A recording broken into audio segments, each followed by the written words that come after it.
ನಮಸ್ಕಾರ ವೀಕ್ಷಕರೇ, ಮತ್ತೊಂದು ಹೊಸ ಮಾಹಿತಿಯೊಂದಿಗೆ ಹೊಸ ಅಪ್ಡೇಟ್ನೊಂದಿಗೆ ತಮಗೆಲ್ಲರಿಗೂ ಸರ್ವಜ್ಞಾನ ಫಾರ್ ಯು ಯೂಟ್ಯೂಬ್ ಚಾನಲ್ಗೆ ಸ್ವಾಗತ.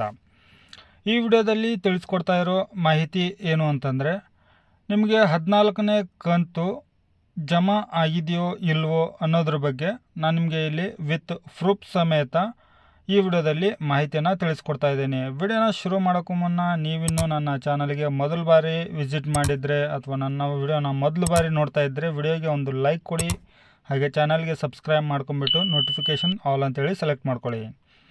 ನೋಡಿ ವೀಕ್ಷಕರೇ, ಇಲ್ಲಿ 11 ಕಂತು, 12 ಕಂತು, 13 ಕಂತು ಯಾರೆಲ್ಲ ರಿಸೀವ್ ಮಾಡಿದ್ದೀರೋ 14ನೇ ಕಂತು ಕೂಡ ರಿಸೀವ್ ಆಗಿದೆ.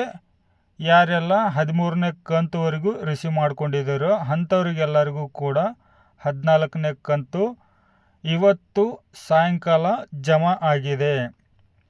ಹಾಗೆ ಇದ್ದರೆ ನಿಮಗೆ ಕ್ವಶನ್ ಇರ್ಬೋದು, ಸುಮ್ಮನೆ ಹೇಳ್ತಾ ಇದ್ದೀರಾ ಅಂಥೇಳಿ. ಸೊ ಆ ಥರ ನಾವು ಸುಳ್ಳು ಮಾಹಿತಿಗಳನ್ನು ನಮ್ಮ ಚಾನಲ್ನಲ್ಲಿ ಒದಗಿಸೋದಿಲ್ಲ.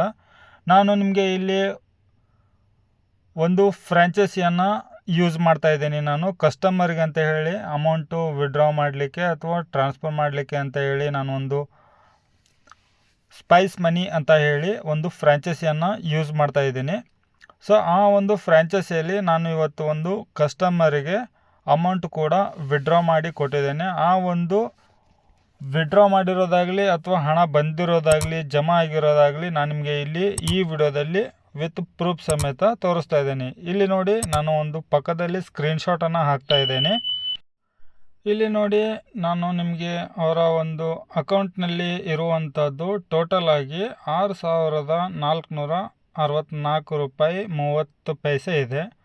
ಸೊ ಇಲ್ಲಿ ನಾನು ತೋರಿಸ್ತಾ ಇದ್ದೇನೆ ನೋಡಿ, 13ನೇ ತಾರೀಕಿಗೆ 11ನೇ ತಿಂಗಳು ಅಂದರೆ ಇವತ್ತು 2,000 ರೂಪಾಯಿ ಗೃಹಲಕ್ಷ್ಮಿ ಕ್ರೆಡಿಟೆಡ್ ಅಂತ ಹೇಳಿ ಬಂದಿದೆ ನೋಡಿ. ನಂತರ ಅನ್ನಭಾಗ್ಯ ಯೋಜನೆ ಹಣ ಕೂಡ ಜಮಾ ಆಗಿದೆ. ನಂತರ ಗ್ಯಾಸಿಂದು LPG ಗ್ಯಾಸಿಂದು 300 ರೂಪಾಯಿ ಕೂಡ ಅವರಿಗೆ ಹಣ ಜಮಾ ಆಗಿದೆ. ಸೊ ವೀಕ್ಷಕರೇ, ವಿಡಿಯೋ ಲೈಕ್ ಆದರೆ ವಿಡಿಯೋಗೆ ಲೈಕ್ ಮಾಡಿ.